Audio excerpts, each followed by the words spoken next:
Ara la primera sessió de la tarda sobre la revitalització de les llengües. No entraré en una definició del tema perquè crec que els tres oradors seran molt clar de què estem parlant. Parlaran tres oradors, Juan Antonio Flores Farfán. José. Ai, perdona, José Antonio Flores Farfán, que és un sociolingüista que treballa en la revitalització de les llengües indígenes.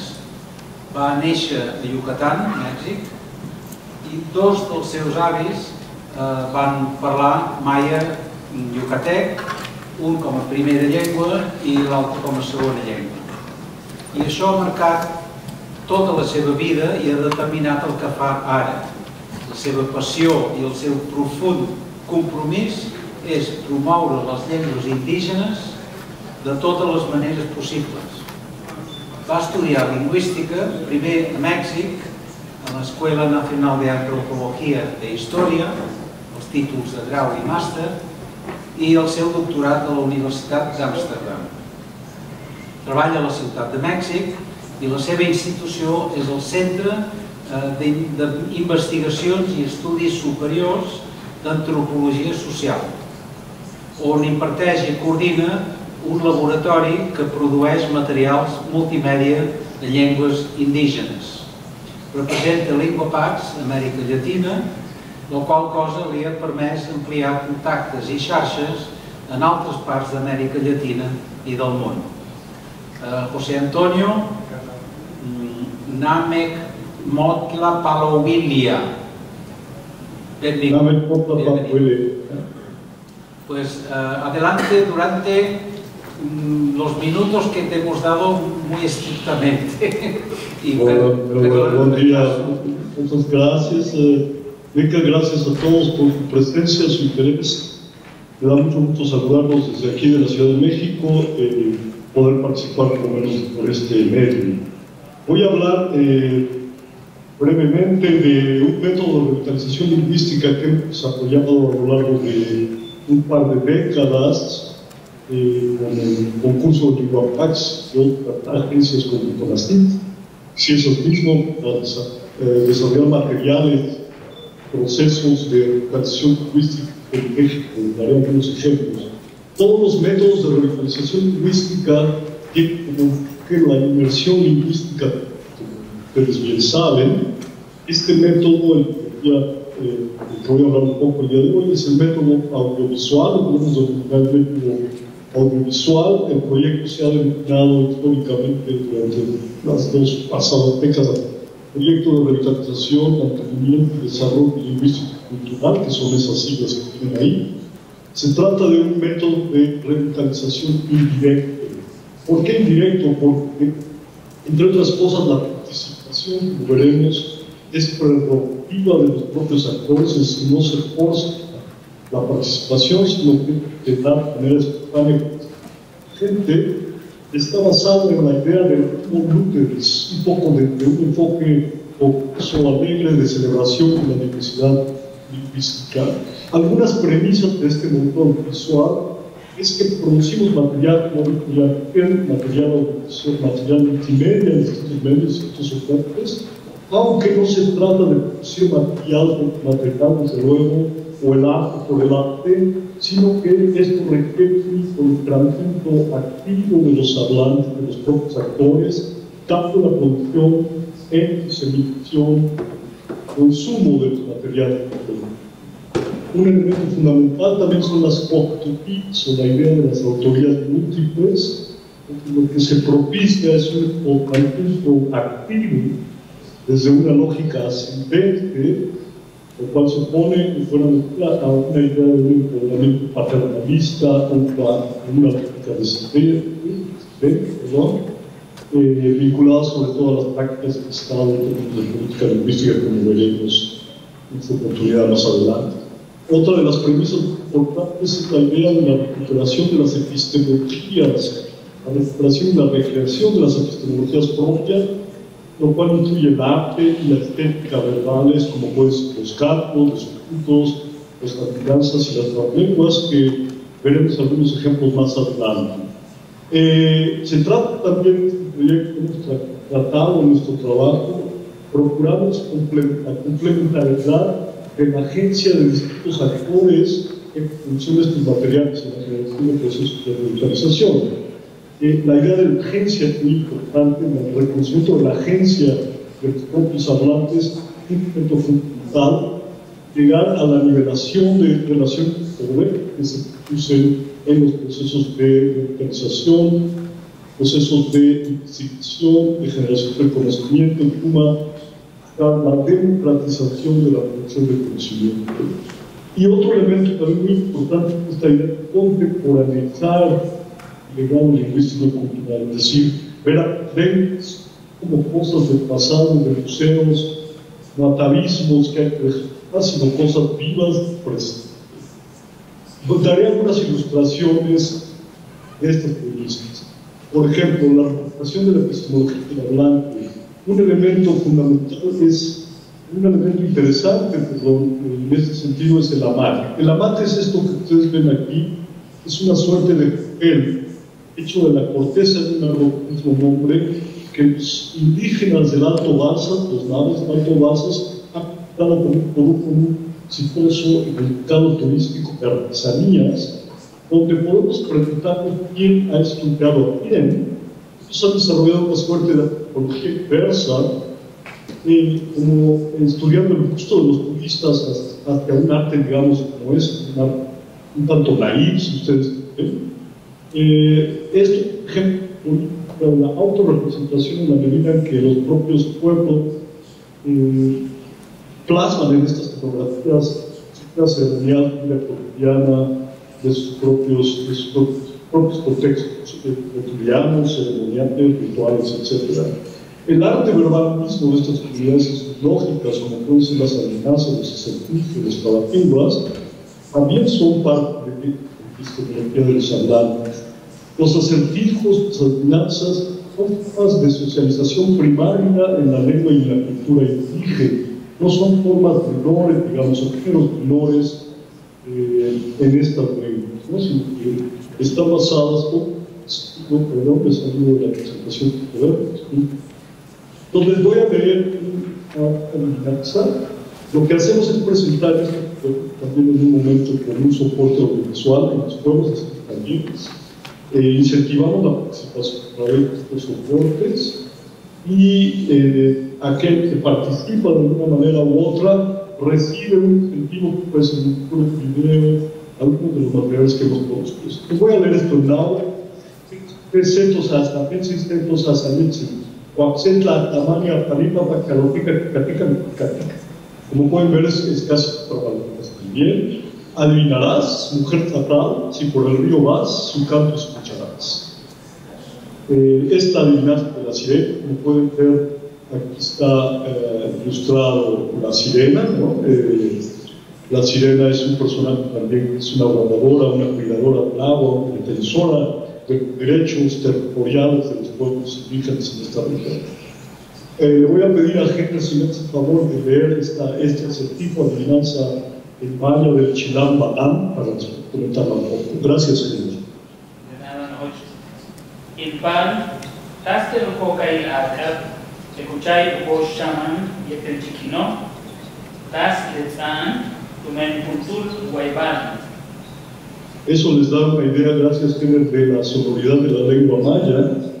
Hay que decir que las adivinanzas, los acertijos, históricamente en la cultura maya, bastiones de la socialización, de los ritos de inicio de los miembros de la clase dominante de los hombres, para formarse como buenos partes, como buenas personas, como personas que son competentes y que son una suerte de campeones lingüísticos que son capaces de gobernar.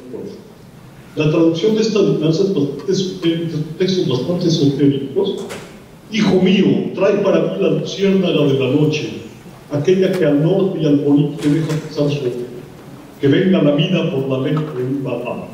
¿Qué creen que debería ser iniciado para responder correctamente a este acertijo, bueno, llegar fumando un cigarro, donde la luz del cigarro es la luciérnaga y el malam, el sofá, que representa al sacerdote supremo, es el propio principio. Les doy otro ejemplo. Esto es un trabalenguas y adivinanza náhuatl. Los trabalenguas y las adivinanzas náhuatl muchas veces sí son géneros que se traslapan. Entonces, buen hablante podría manejar esto, o un campeón lingüístico, si ustedes quieren, un tente, como ellos dicen, un tente que es una joya en los labios, una especie de hablante que produce verdadero orador de la lengua. Sí es paz, nuestros bebés.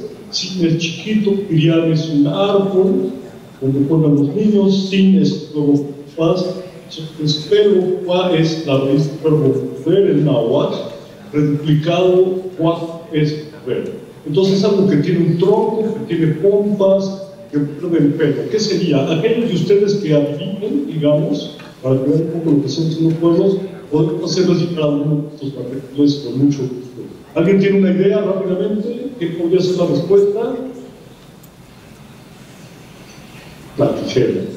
¿Qué es que? Te lo digo al revés, que al mover sus pompas y su tronco, te muerde el pelo una y otra vez. It doesn't matter if it's a he or a her. What is the thing synthetics can't cut the hair? Bueno, esa es una. A ver, veamos esta otra. Ya saben, es pompas sin chiquito, árbol. Árbol, pitch, es soplar, pensar, es la otra. Sin es de nuevo chiquito. Entonces, ¿qué es? Es una cosa que tiene también tronco, que tiene labios, bueno, y que se puede beber o besar. Es una tecoma, ese es el recipiente que ven ustedes ahí, para beber agua o llevar agua al campo, o una botella simplemente. La tomarás con cuidado, un besito le darás, por más que estés cansado, de su instrucción. La instrucción en inglés es, you're going to get the kids, it doesn't matter if you know what it is. Les presento una adivinanza. Este que ven ahí es un tlacuache, una zarigüeya, que es parte de las etimologías de los nahuas de Banzas, o de la tradición indígena. El tlacuache y zarigüeya es alguien que robó el fuego a la humanidad, un Prometeo mesoamericano.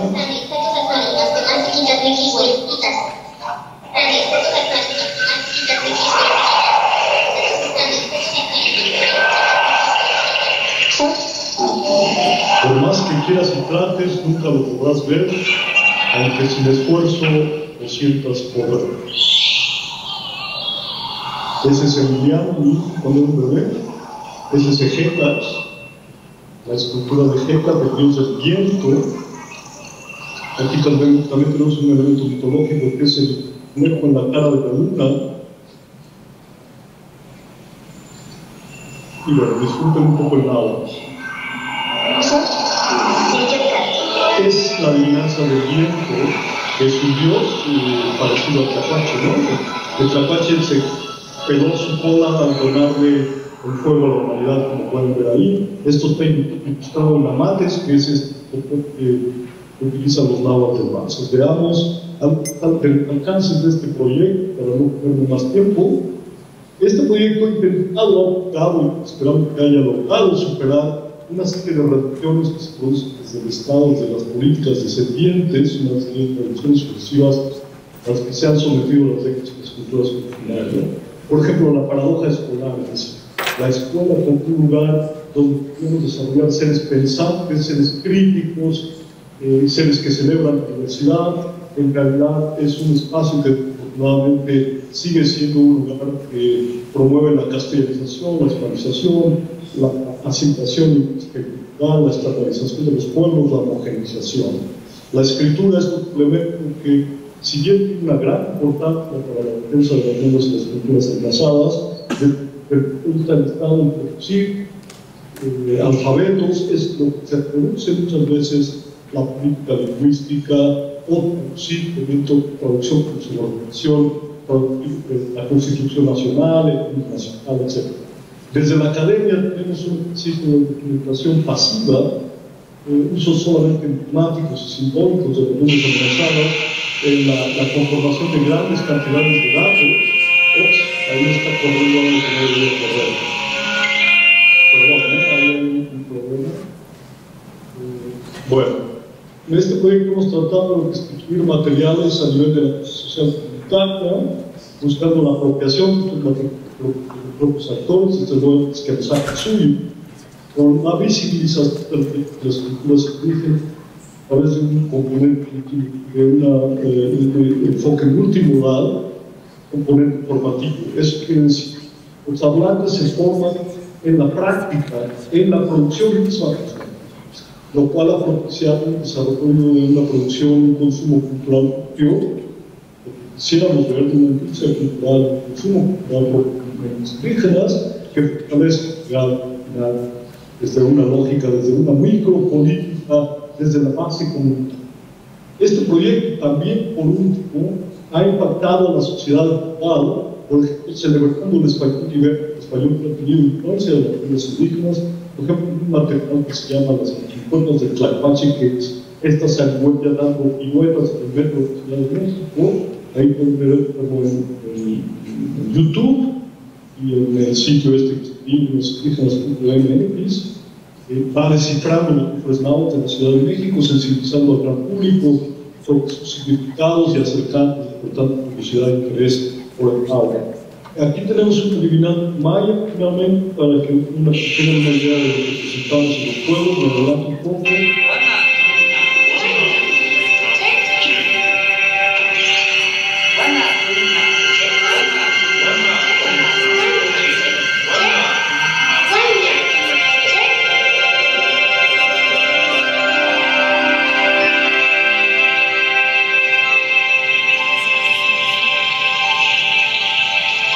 Aquí va a entrar en escena el Tlaquache de nuevo,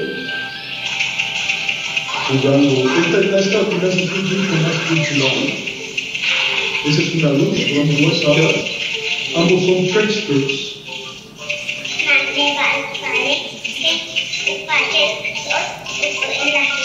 Pelito colgado, recto colorado, final nos recto recado. Como ven aquí también se recupera la iconografía propia de los mayas, en animación, en un formato contemporáneo. Tlaquache avienta a la luz un aciotazo, que es la semilla, con el Llengües.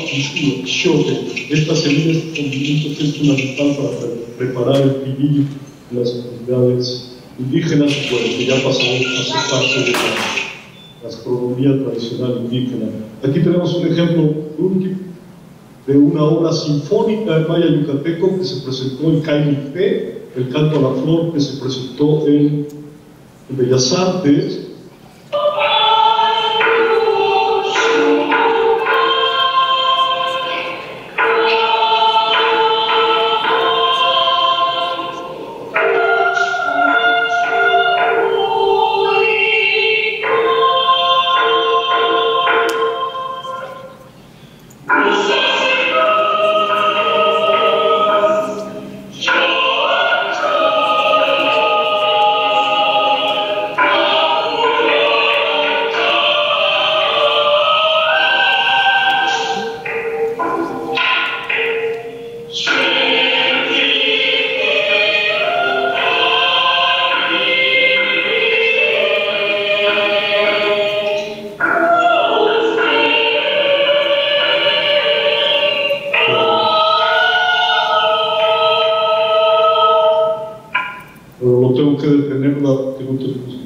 Tiempo, supongo.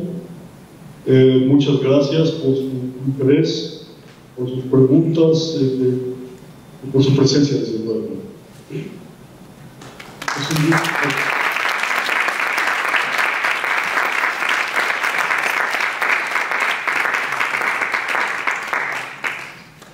Yo, si te parece, haríamos las 3 intervenciones y luego, si hay tiempo, algunas preguntas comunes a los 3 ponentes.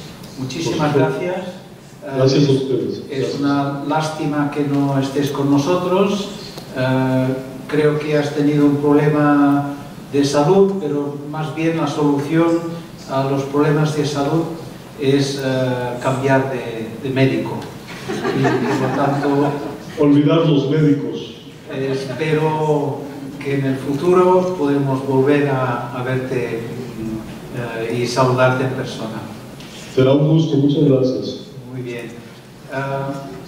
Ara passarem a la segona ponent, que és Inky Gibbens, que es va criar a Mongòlia, amb una família multicultural, i que sempre ha estat una defensora del multilingüisme. Va estudiar llengües modernes per al seu títol de grau i posteriorment va fer un màster en Ciències Socials i Polítiques a la Universitat de Glasgow, Escòcia, i un màster en Recerca en Antropologia a la Universitat també escocesa d'Aberdeen, centrada en els buriats, un grup indígena, el grup més gran de Sibèria, concentrat principalment a la República de Buriat.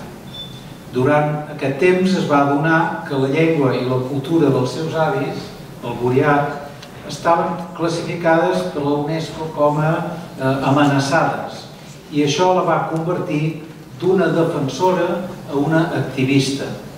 Horroritzada en pensar que la cultura dels seus avantpassats aviat podia morir, va decidir que continuaria una carrera acadèmica en matèria de llengües amenaçades i política lingüística. Al cap de 2 anys, però, es va adonar que calia desenvolupar les eines per permetre un aprenentatge més ràpid com a peça essencial d'aquest trencaclosques. Així, va decidir crear Faber-Linguapax des del si de la Universitat de Cambridge per tal d'abordar el problema de la mort de les llengües. I aleshores li faig una benvinguda amb un intent de buriat que seria Taftai Morirno U. Endavant. Gràcies.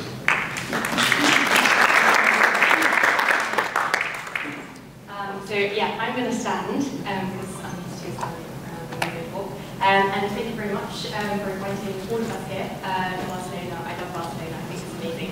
And I was here about a year and a half ago giving a talk on Faber-Linguapax, so I hope to be back. So as Michael said, so my name is Inky, and I'm the CEO and founder of a startup called Faber-Linguapax. And Faber-Linguapax was, Faber-Linguapax is a digital platform developed to help save rare and endangered languages and cultures from extinction. So we connect speakers of rare and endangered languages and practitioners of dying cultures or traditions and connect them with consumers in the developed world. But before I go on to explain about Faber-Linguapax in a little bit more detail, I think I'm going to explain where the company started from. So I've actually come quite a long way to speak to you here today in Barcelona. I'm actually, as Michael said, I'm from Mongolia, but my grandparents come from Siberia. They come from somewhere called the Buryat Republic, which is the largest Siberian ethnic, Buryats are the largest Siberian ethnic group in the Russian Federation. When I was in my late teens, an early adult, I came to the UK, and sometime after that, when I was studying, I decided, or I became rather interested in the language and culture of my grandparents, which is called Buryat. But through my research, I was horrified to find out that Buryat was actually classified by UNESCO as an endangered language, and this means that the language will very soon die out, and so too will the traditions and customs of the Buryat people. But this is a fate that awaits half of the world's 7,000 languages. Around 3,000 languages are expected to disappear by the end of the century. And the reasons for this are quite simple. In a globalized world, it makes economic sense to learn major languages. Parents encourage their children to learn global rather than local languages. Global media outlets favor a wide international audience, and business, science, and technology are all spoken through the medium of these major languages. But what value then do small languages have? And isn't there something to be added besides economic efficiency? And shouldn't we be worried that these smaller languages are disappearing? I believe we should. So why then do we need to worry about language death? So my colleagues here can probably tell you that there are numerous reasons but for the purposes of this talk, I will focus on just 2 reasons. So the first reason why language death is worrying is that with language, is because when languages die, we lose an incredible opportunity to understand our collective human psyche. This is because languages aren't just ways of communicating, they're fundamentally ways of thinking as well. I'm going to give you a few examples to show you what I mean. For example, numbers. A small tribe in the Amazon rainforest, known as the Piraha, use a language that doesn't contain any numbers like 1, 2, and 3. Instead, they use words like small or many or not enough to describe quantities. Many researchers have been out to the Piraha and tried to teach them how to count, but all attempts have been unsuccessful. It turns out, because their language doesn't have words for defined numbers, they can't even conceive of them. So if your language works without numbers, your worldview works without them as well. And what about colours? Well, the language of the Himba tribe in Namibia has many words for different shades of green, but it uses the same word for one shade of blue as it does one shade of green as it does for blue. Interestingly, the people of the Himba tribe are unable to distinguish between blue and green, but they can distinguish between many different shades of green that they have words for. Again, it turns out that if your language doesn't have words for certain colours, then your worldview works without them. And what about time? Surely that would be the same for everyone. Well, apparently not. The language of the Amandoa tribe in the Amazon has no words for time or present, year, past, present, or future. They don't refer to the past or future, but they just live in the present. Again, and with something so fundamental to the human experience as our passage through time, if your language has no linguistic capacity to describe time, then your worldview works without it. And these people and these communities are something that we can't comprehend. And if we didn't know all this, then we would assume that the world is just as we see it. But language isn't just a vehicle for communication. It defines how we see the world. How many different ways are there of viewing the world? And how human really are we if we only understand one way of being human? For the anthropologist Margaret Mead, this is something that she worried about the most. Her greatest fear, she said, was that as we drifted toward a more generic worldview, not only would we see the entire range of the human imagination reduced to a more narrow modality of thought, but that we would awaken one day, as if from a dream, having forgotten that there were even other possibilities. The important thing for language conservation is that we've barely scratched the surface of what these and other languages can teach us about the way human beings can look at the world. And if they die now, we'll simply never know. The second reason why language death is worrying is that with language loss, inevitably comes the loss of the culture and traditions that have been part of a people and a way of life for thousands of years. Languages encapsulate most of the community's history and a large part of its cultural identity, and it is culture that makes human existence so very valuable. Tribe members practiced throat singing for centuries. But when the last practitioner of throat singing died, he took the knowledge of the music and the essence of the culture along with him. Now the Ainu language is on the verge of extinction with less than 15 speakers left in the world, and members of the community and outside observers alike all fear that what is left of Ainu culture will also soon disappear. Just 100 years ago, Taiwan had 26 Aboriginal languages, but in the past century, 10 have gone extinct, and many others are now critically endangered. And so too are the cultures and customs that have been passed on from generation to generation. The day may come, and it is highly likely that it will come soon, where the island only speaks Chinese dialects, and Taiwan's unique cultures are a mere relic of the past. And this goes back to the very reason why I wanted to learn Buriat in the first place. I didn't want to just learn the language, I wanted to learn everything that was so intimately related to the language, the culture, traditions, that are part of any heritage. However, this feeling of ownership or sentimentality toward a language or a culture needn't be owed to one's personal ancestry, like mine was with Buriat. We are all part of the human race. So to some significant extent, we all have a shared ownership of a collective human ancestry into which we're all born. And as with all ownership, that is a great privilege, and also a great responsibility. Imagine if tomorrow the ancient buildings of Greece were destroyed or the Incan temples disappeared. Wouldn't that be a shared loss? Not just for the people of Athens and Peru, but for society as a whole. So I've just told you why it matters when languages die, and all that we lose as a result of language death. And that's important because this is the very reason why I started Trilinguals in the first place. So coming back to my story, so there I was, having found out that the language and culture of my grandparents was in danger of disappearing. I started becoming more and more interested and invested in this issue. I knew organizations from the UN to local non-profits were all trying to do something about this.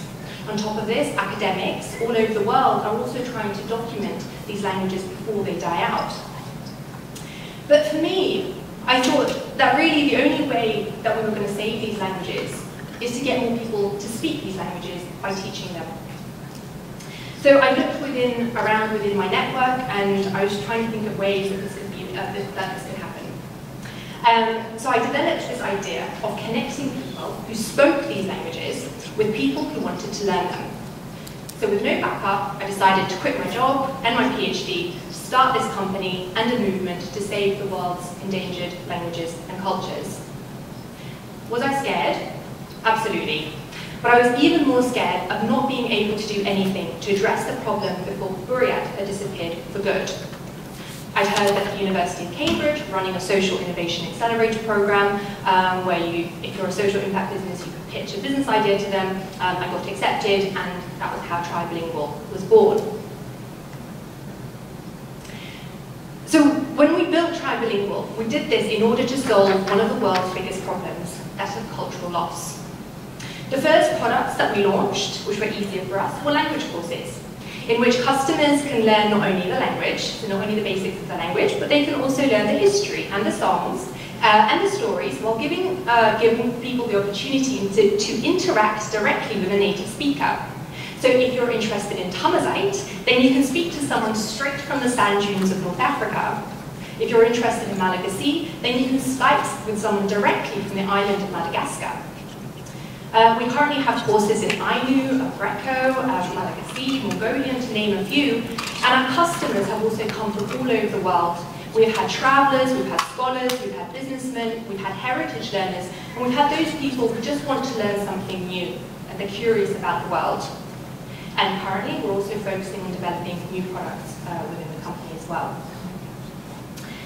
So, at Trilingual, we want to change the future of endangered languages.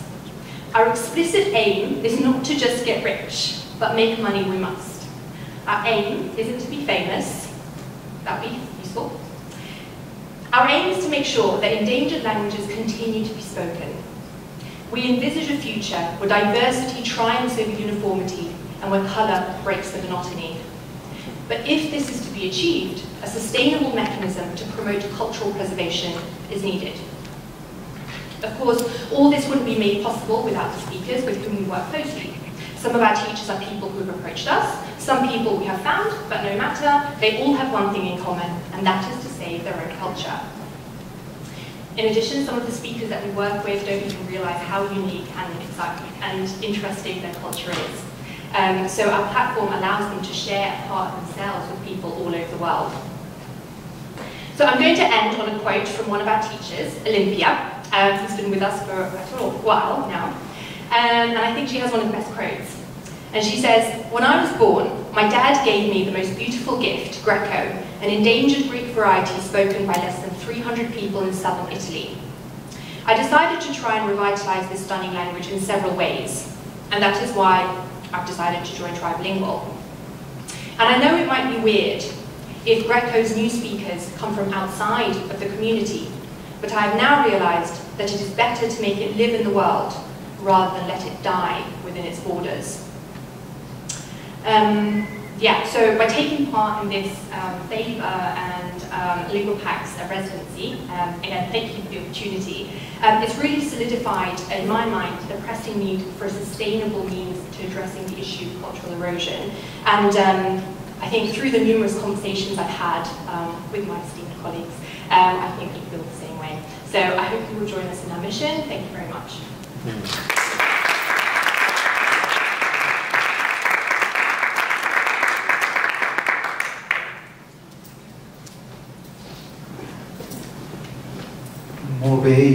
moltíssimes gràcies per aquesta presentació. Les dues em fan pensar en les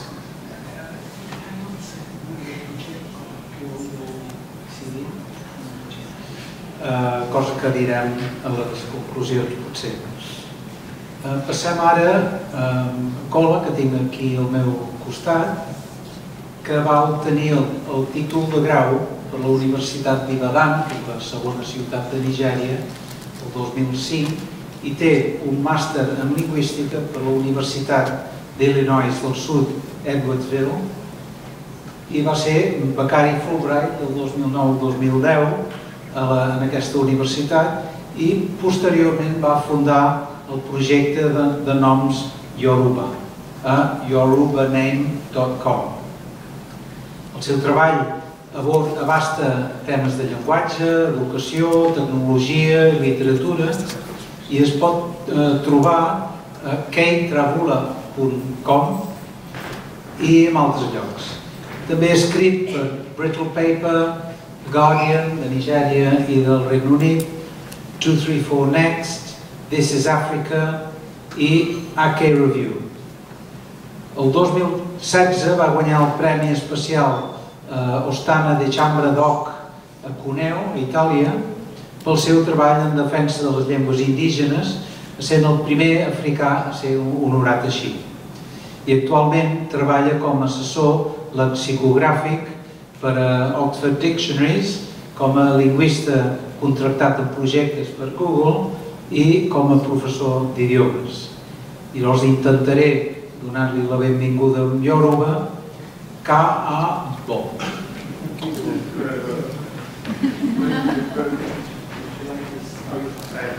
Thank you. To take a second to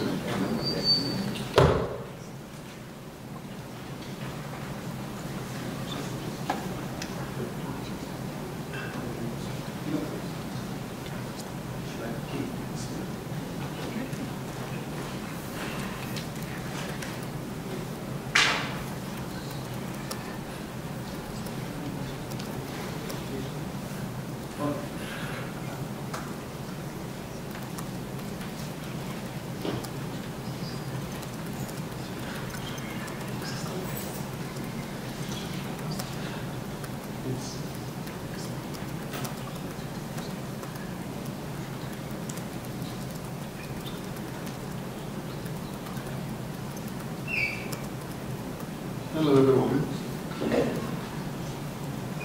Yeah, thank you for having me. I'm trying to time myself. So it's been a great couple of days, for a week now. It's my first time in Barcelona, in Catalonia. Yeah, so thank you for having us, Faber and Linguapax. I want to share a bit about my work and about what we've been talking about for the last couple of days. I titled this web lexicography as documentation, an example of yorubaname.com, which is a website I created in 2015 as a multimedia dictionary of Yoruba names and a way to document all the names in language, as well as a way to give Yoruba, my language, and many other languages in Nigeria by extension, a chance to survive on the internet as a direct extension of themselves and a way to keep them functioning into the next generation. Because as we realized, not speaking the language to children is one way of ensuring endangerment, but not also connecting with technology is a very, very significant way as well. So this is my work. So, when people ask me how many people speak Yoruba, it's a very important question and one that you would assume that everybody could answer immediately. Typically we stick with 30 to 35 million people, but if you go online and try to search, you will find several different answers. So Wikipedia, in the same article, quotes different sources, different numbers. So one says 81 million, one says 30 million. If you go to about all languages, it says 28 million. If you go to SOAS, it says 20 plus million. Ethnologue says 39.5. I tried to send an email to Ethnologue once, trying to find out exactly how they figure this out. And the person who responded confided in me off the record that we actually don't know exactly how many people speak the language. And it's the same with most of the languages we have in Nigeria. We don't know exactly how many people speak. Why? Because the government chooses instead to ask about what religion you have, rather than what languages you speak, which I think is a very unfortunate way to look at demography. This is irrelevant information. What religion do I have? It's not important. And they ask about ethnic groups, which are also not important, really. But there are languages in Nigeria that are dying off. I mean, we're supposed to have about 521 languages. About 9 of them are supposed to be endangered, but I know that many of them, most of them, have some form of endangerment, especially again because people don't speak them, but also because they don't, they're not capable of, interfacing with the new technologies. So, but this is what we know. In Nigeria now, we don't teach languages anymore in school. In 2015, the government decided that languages are no longer as important as they used to be. I grew up in a place where languages were a compulsory part of education in schools. Along with that, at home, you spoke the language was spoken to you, and we learned how to read and how to write it. I'm going to talk more about the writing shortly. But we have this now in Nigeria where people don't speak the language, don't learn it in school. They grow up from the house not speaking it because their parents assume that speaking English alone is enough. And then they go to school where they're supposed to at least have some more knowledge and the language is no longer there. The irony, of course, is many of these parents also still want to teach, make their children learn Spanish, not so Spanish, in Nigeria it's French. And they find they're comfortable with that and they don't see the irony in neglecting their own languages for other foreign languages which children may or may not even use eventually.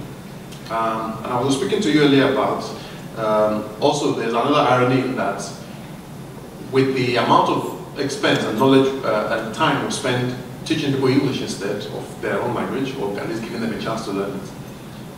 When people go up and they want to get out of Nigeria to go abroad for school, they still get to take compulsory test of English as a foreign language, which means that English still hasn't been seen as a Nigerian language. So we're losing in two ways: losing our own language and losing, in even being competent in English as well. So you're in this middle point where you're not capable of really expressing yourself because you haven't learned your own language, and you are not able to speak another language because, of course, it's not yours. So that is the situation in Nigeria at the moment. So there's a number of problems with that. Some of them also came from history with colonialism, which is also an irony in that when the British were around, the publishing industry for local language literature was really significant. Many books were published in Yoruba, in Igbo, in Hausa, etc., by Cambridge University Press, Oxford University Press, etc. But when the British left, over time, the Nigerian publishing industry that took over from them, didn't pay much attention to this.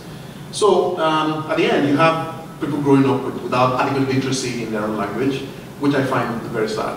And something I noticed just a couple of years ago, and I talked about also in my work, is this idea of Nigerian writers who write in English, but who, when Nigerian words or Yoruba words find their way into their work, would rather write them without diacritics. Diacritics are very important. Linguists have worked over time to create orthography of writing Yoruba, which is some way of looking at endangerment. People have worked hard and done this work to make sure you can write the language appropriately. And then you have writers who come around and write and then omit those things totally.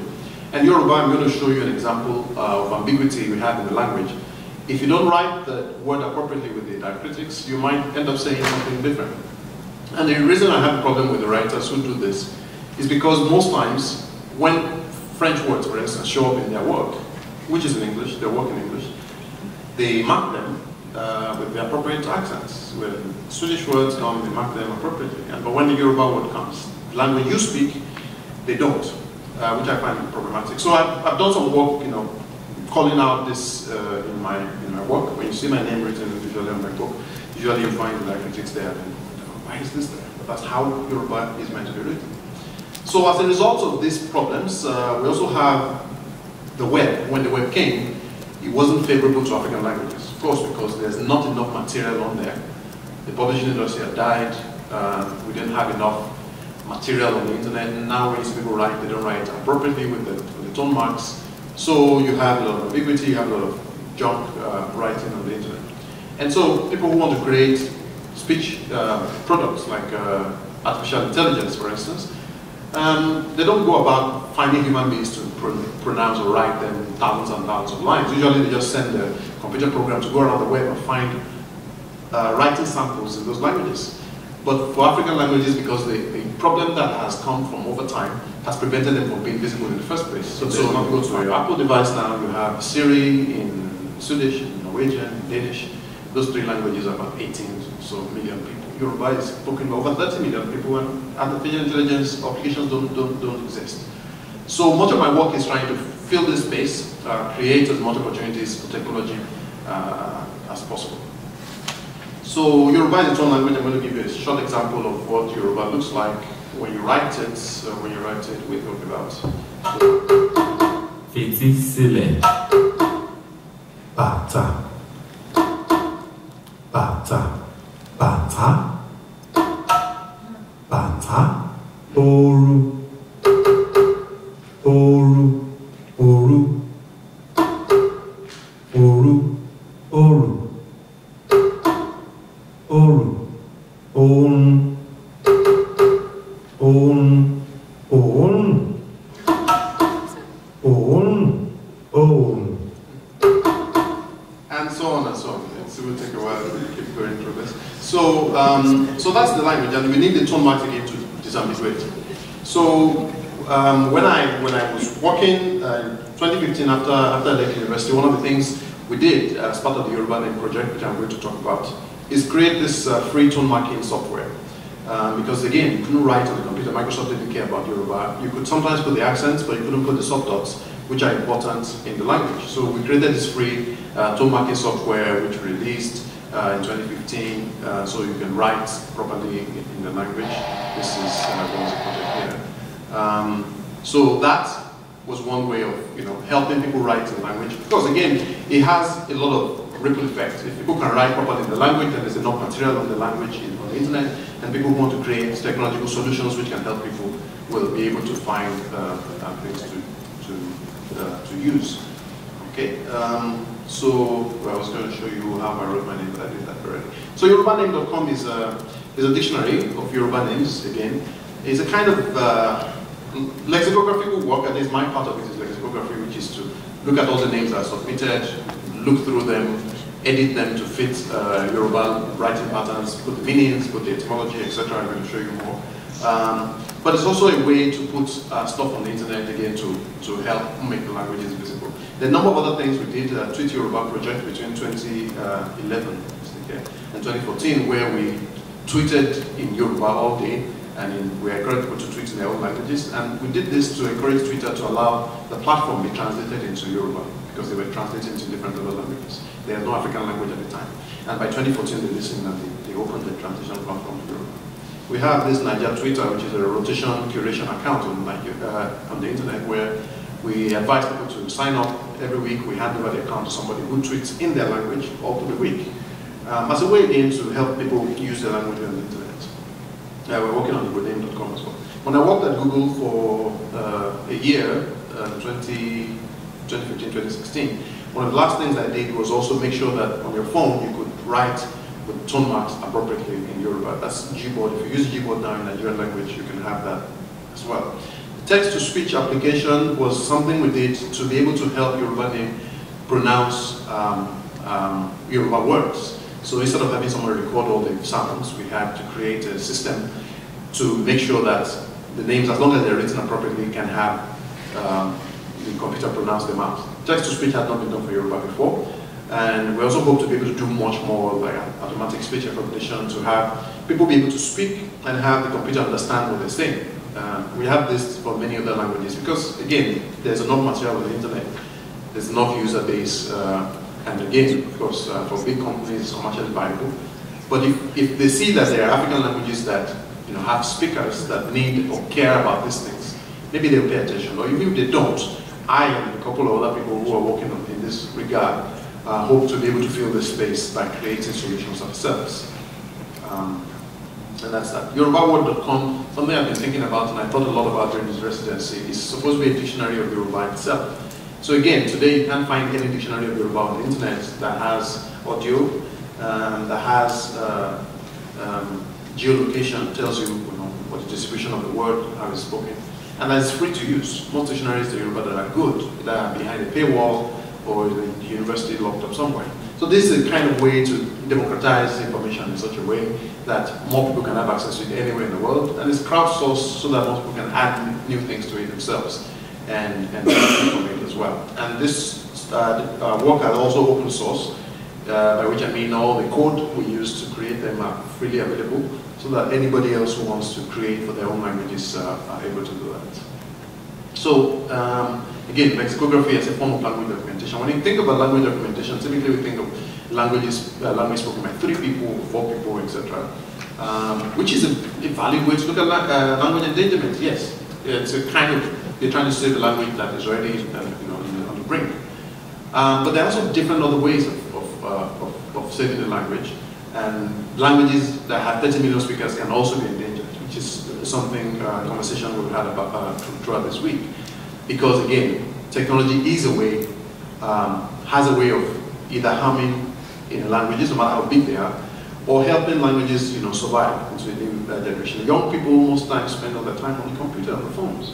And if you want to make a language appeal to them, if you want people who have never spoken Yoruba at home, and are now adults able to use it and be proud of it, then you have to make it cool and sexy, to use the words we've used a lot this week, by creating apps and games and different things that they can use where they're going on. So that's where the dictionary comes in. I'm not going to go through all of this once again. Yeah, Adebola says this, which I think is very important. In order to give African languages a fighting chance, we need more to be done to create easily accessible regional language tools that allow one to exercise the language and culture with full digital support. Again, ICT can spell doom for languages, or they can provide new avenues to interrogate them. So, Yoruba name features, it has all of this. The name dictionary I talked about, the name, the meaning, the syllable breakdown. Most dictionaries I have seen of Yoruba don't have any of it. I mean, they have the meaning, and usually mostly they're bilingual dictionaries. So one meaning in English, one in Yoruba, that's it. So what we try to do here is to have syllable breakdown, to when you have a word, it tells you how has that word formed, what are the roots inside. The geolocation is also important to be able to select, understand the distribution of the name around the country. Extra information about the name, the story that that people have told you about this particular name. IP notation, pronunciation, morphology, etc., etc. This is what the dictionary looks like. We have more than 6,111 names now. This is an old screen. People can add names to it, and we also add names ourselves. But when they do add, it comes to the lexicography department, and then we edit, and then we work on it, and then we publish. And then the dashboard looks like this, where the recently added names, etc. And that is that. So one of the things we did this week, again, is collaborate, understand different methods of language documentation and revitalization, understand how we can look at each community and its needs, and how each situation is different from the other, or what are the things that are similar, and each society can learn from the other as well.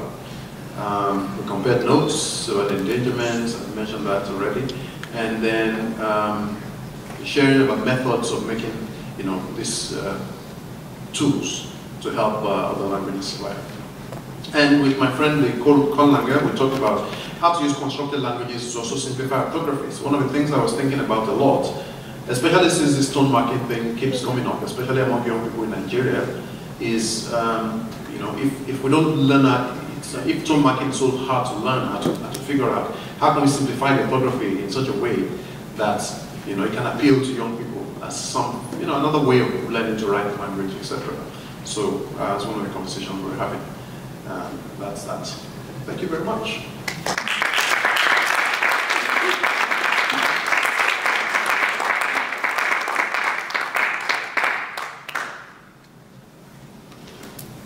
Moltíssimes gràcies. També lliçons que es van repetint a diferents ponències.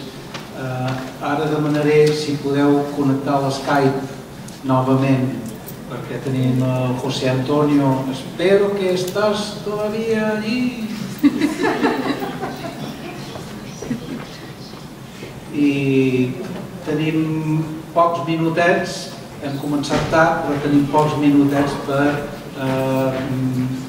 fer preguntes als oradors si tenen interès en aclariments o dubtes. Qui serà el primer?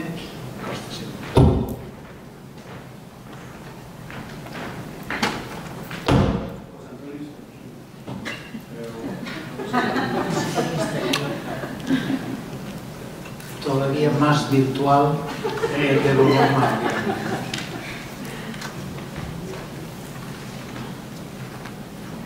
Habrá tenido tiempo para desayunar mientras nos escuchaba.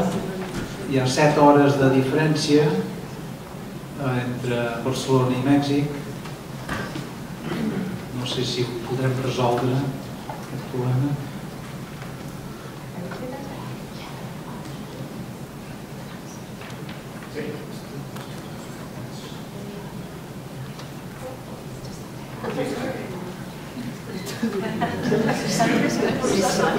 Molt bé. ¿Estás despierto? Un apachurrado. Te vemos, pero tú no nos ves por una razón. This is an endangered quest. Claro que no lo vamos a resolver, pero bueno, sí, nosotros sí te vemos. Ok, yo sí los veo, yo les veo. ¿Qué tal? ¿Qué tal? Saludos a todos, todas.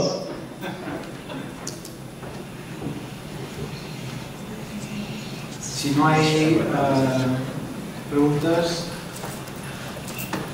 can I ask the 3 speakers if they basically agree with some of the footnote?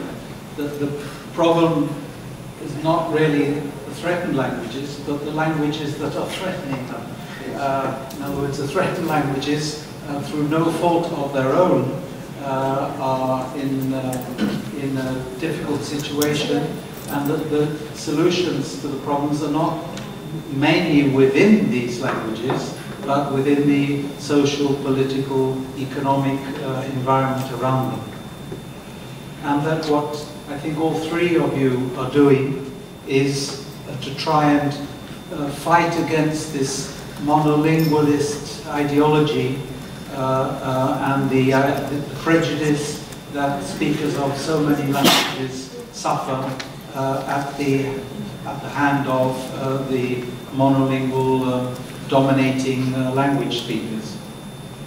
The second one would be that it's very important to remove these monopolies of advanced technology being used only by and for the main languages, and to see these technologies as an opportunity to improve the chances of our languages recovering in many fields, including the increased prestige, obviously, that being able to learn a language with someone on the internet, or consulting a dictionary, a digital dictionary obviously provides, and that's without getting into sex and coolness, which are obviously very important in metaphoric terms. A third one might be that the maintenance of linguistic diversity depends on the effort of a lot of people like you and many others, and on the possibility of organizations, bit of publicity here, like Llengües International, which in Catalan is Llengüepax International, not Llengüepax International, and that I think there are 1 or 2 people who haven't joined Llengüepax yet, and we will let you out on condition you say you will join. So do you agree with those? Well, you don't have to agree with people joining Linguapax. Do you agree with the kind of general statements that I have made in conclusion? That is, quick answers from all three. Yes, something else I just want to add is that sometimes a language can also be endangered as well as be the language endangering others. So yeah, one of the things I usually hear when I talk about Yoruba as being endangered is people reminding me that also there are smaller languages around Yoruba whose speakers have left their own languages so that they can learn Yoruba as well. So this is other things that are also important for me to put in mind, which is also why much of the work we do is open source. That is to impart as many languages as possible, not to just say that, oh, Yoruba is more important than everybody speaks Yoruba, but any language you speak, make sure that you can use that in any domain you want at any time you like. Yeah, no, I mean, I agree, and I think your point about everybody getting involved and working together, I think that's important because Trilingual wouldn't exist without the speakers who want to come and join us. So yeah, so that point. Yeah. A commentary from the other side of the Atlantic. Yeah, you're on. Yeah. Well, I fully agree with what Miquel just said, and I would just add that I think a very important thing to do is to go beyond the regard of language endangerment, and on one hand to develop a critique to all this discourses on language endangerment, and go on and move on toward a more active way of defending the heritage, the linguistic heritage of the world, doing concrete actions in specific contexts that would open up different domains of use of the languages which are denied, normally denied to different endangered, so-called endangered languages. And that's what should be really done, and we should really commit and do things more language defense oriented, defending linguistic right, practicing different ways of doing it, and opening up opportunities to use of languages in as many different domains as possible. So I actually do fully agree with what Miquel said, but I think we should find ways of doing this in practice. I don't think this general statement.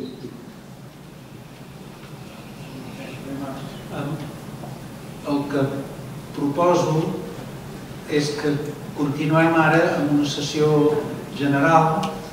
Pot ser la primera persona, em sembla, que intervingui des del públic en l'última sessió, si no fa res, a part que m'espera el metge, això és a part.